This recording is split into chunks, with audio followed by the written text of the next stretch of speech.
आज हम अमीरुल मोमिनीन हज़रत खदीजतुल कुबरा रज़ी अल्लाह ताला अन्हा से औलाद रसूल सल्लल्लाहु अलैहि वसल्लम के बारे में तज़किरा करेंगे। अस्सलामु अलैकुम व रहमतुल्लाहि व बरकातुहू। हज़रत खदीजतुल कुबरा रज़ी अल्लाह ताला अन्हा नबी रहमत सल्लल्लाहु अलैहि वसल्लम की पहली थी और 25 साल तक आप सल्लल्लाहु अलैहि वसल्लम की ज़ौजियत में रही। वो जब तक जिंदा रही आप सल्लल्लाहु अलैहि वसल्लम ने दूसरी कोई शादी नहीं की। फर्जंदे रसूल सल्लल्लाहु अलैहि वसल्लम इब्राहीम रज़ी अल्लाह ताला अन्हा के सिवा जो हज़रत मारिया किब्तिया रज़ी अल्लाह ताला अन्हा के बतने ताहिर से थे, बाकी तमाम औलाद हज़रत खदीजा रज़ी अल्लाह ताला अन्हा के बतन से थी। नबी अकरम सल्लल्लाहु अलैहि वसल्लम के पहले बेटे कासिम थे और इन्हीं के नाम से आप सल्लल्लाहु अलैहि वसल्लम की कुनियत अबू अल कासिम मारूफ हुई। ये जिगर गोशा रसूलुल्लाह सल्लल्लाहु अलैहि वसल्लम बचपन ही में फौत हो गए। फिर अल्लाह ताला ने आप सल्लल्लाहु अलैहि वसल्लम को हज़रत ज़ैनब, रुक़ैया, उम्मे कुलसूम, फातिमातुज़ ज़हरा और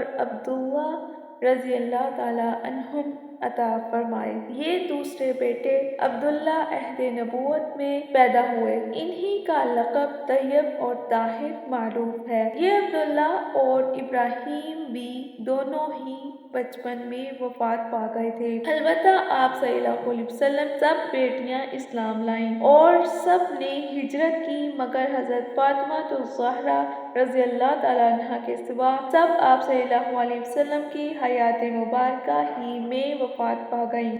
हज़रत फातिमा रज़ी अल्लाह ताला अन्हा इंतकाल भी नबी अकरम सल्लल्लाहु अलैहि वसल्लम की वफात के सिर्फ 6 माह बाद ही हो गया था। हदीस से आयशा में है और वो हज़रत फातिमा रसूलुल्लाह सल्लल्लाहु अलैहि वसल्लम के वफात हो जाने के बाद सिर्फ 6 माह जिंदा रहीं। जब नबी अकरम सल्लल्लाहु अलैहि वसल्लम के नूरे नज़र अब्दुल्ला रज़ी अल्लाह ताला अन्हा की वफात हुई तो कफ़ार और मुशरिकीन ने कहना शुरू कर दिया कि आप सल्लल्लाहु अलैहि वसल्लम की कोई नरीना औलाद बाकी नहीं रही, लिहाजा अब दुनिया में इनका नाम लेने वाला कोई नहीं रहा। इसके जवाब में अल्लाह ताला ने 30वें पारे की सूरत कौसर नाज़िल फरमाई, जिसमें अरशाद इलाही है, बिस्मिल्लाहिर्रहमानिर्रहीम, इन्ना आतैना कल कौसर फसल्लि लिरब्बिका वन्हर इन्ना शानियका हुवल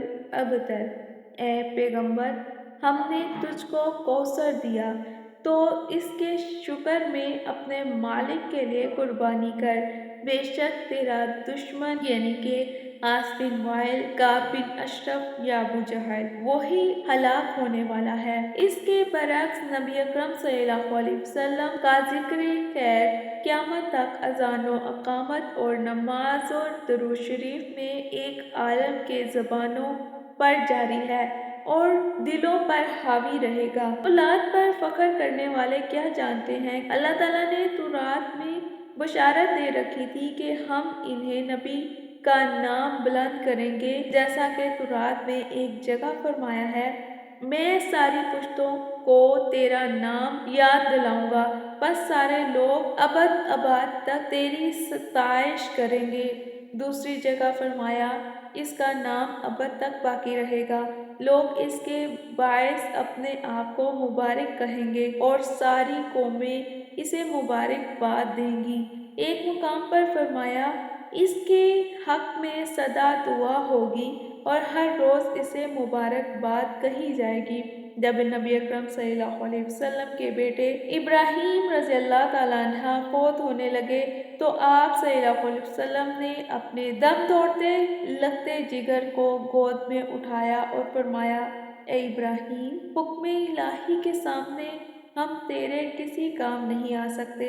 फिर अरशाद फरमाया, हम जानते हैं कि मौत तो अम्रे हक और वादा सिद्क है और हम जानते हैं कि पीछे रह जाने वाले भी पहले चले जाने वालों के साथ जा मिलेंगे। अगर ये हकीकत ना होती तो हम फराक़े इब्राहीम रज़ी अल्लाह ताला अन्हा का गम इससे भी ज्यादा करते और मौत के यकीनी होने के बावजूद, ए इब्राहीम, हम तेरे फराक में गमज़दा हैं, आंखों में आंसू اور دل میں غم ہے، مگر زبان سے ہم کوئی ایسی بات نہیں کریں گے جو ہمارے رب کو ناپسند ہو۔ بخاری میں آپ صلی اللہ علیہ وسلم کا ارشاد ہے، آنکھیں اشکبار ہیں اور دل غمزدہ، مگر زبان سے ہم وہی بات کہیں گے جو ہمارے رب کو پسند ہے اور اسے راضی کر دے۔ اے ابراہیم، ہم تیرے فراق میں غمزدہ ہیں۔ قارئین، ان الفاظ میں منصب و مقام نبوت کی شان کا اندازہ کریں۔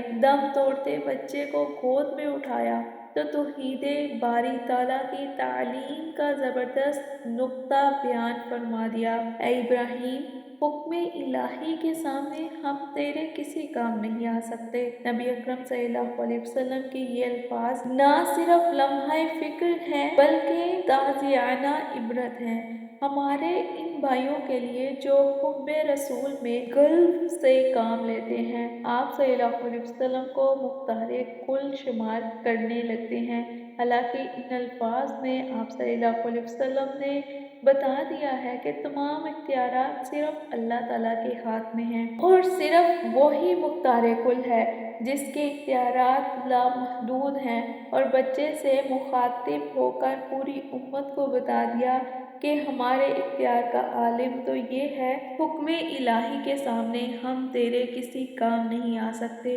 اگر آپ صلی اللہ علیہ وسلم ہمارے بنائے ہوئے تصورات کے مطابق مختار کل ہی ہوتے تو کم از کم اپنے دم توڑتے بچے کی سانس ہی روک لیتے۔ اگر حکم الہی کے سامنے اپنے اس عاجز و انکساری کے باوجود بھی آپ صلی اللہ علیہ وسلم مختار کل ہی ہوتے تو ہمارے اس عقیدے کے حامل بھائی آپ صلی اللہ علیہ وسلم کے ان الفاظ کا ترجمہ اور تعبیر کیا کریں گے؟ اپنے عقیدے کو درست کیجیے۔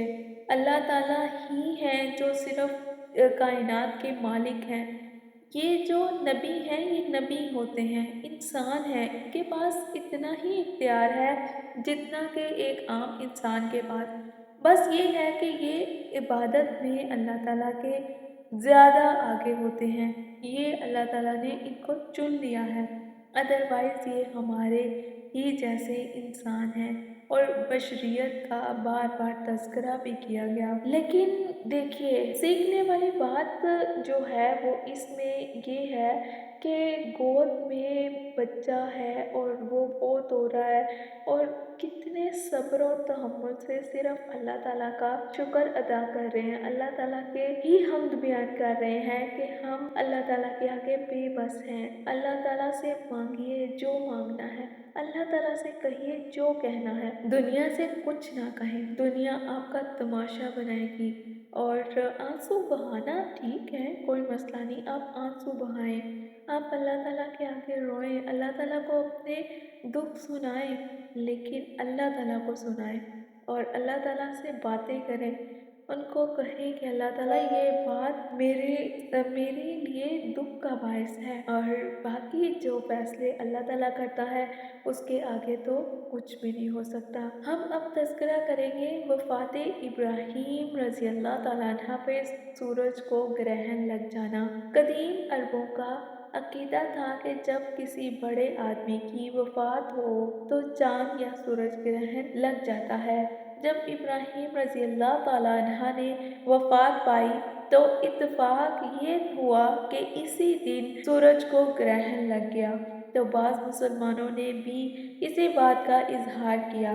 جب یہ بات نبی اکرم صلی اللہ علیہ وسلم کو پہنچی تو آپ صلی اللہ علیہ وسلم نے ایک خطبہ ارشاد فرمایا، صحیح بخاری اور مسلم میں ہے، آپ صلی اللہ علیہ وسلم نے فرمایا، بے شک چاند اور سورج اللہ کی نشانیوں میں سے ہیں، یہ دو نشانیاں ہیں اور یہ کسی کی موت یا حیات سے نہیں گہناتی، یعنی کہ ان کو گرہن کسی کی موت اور حیات سے نہیں لگتا۔ جب تم انہیں اس حالت میں دیکھو تو دعا کرو اور नमाज पढ़ो यहाँ तक कि ग्रहण खुल जाए। सूरज ग्रहण और चांद ग्रहण के लिए सलाते कसूफ और सलाते खसूफ का तज़किरा किया गया है, उसका तरीका बताया गया है। और ये नमाज तब तक पढ़नी चाहिए जब तक सूरज ग्रहण ख़त्म ना हो जाए। ये अल्लाह ताला की निशानियाँ हैं और अल्लाह ताला की निशानियों से कि अल्लाह ताला अगर सूरज का ये हाल कर सकते हैं, अगर चाँद का ये हाल कर सकते हैं, तो हम तो उस सूरज और चाँद के आगे एक हकीर सी चीज़ हैं। उस हकीर चीज़ का क्या बनेगा? तो अल्लाह ताला से हमेशा माफ़ी भी मांगनी चाहिए और अल्लाह ताला से ही लगाव रखना चाहिए और अल्लाह ताला के साथ किसी को शरीक ना ठहराएं, क्योंकि शिर्क किसी सूरत नहीं माफ़ होगा। चाहे आप उस शरीक में उसके प्यारे पैगंबर को ही शामिल कर लें, तो आप किसी सूरत नहीं माफ़ किए जाएंगे। अल्लाह ताला मुझे और आपको हिदायत दे और हमें माफ़ी मांगने की तौफीक अता करे। अस्सलामु अलैकुम वरहमतुल्लाहि वबरकातुहू।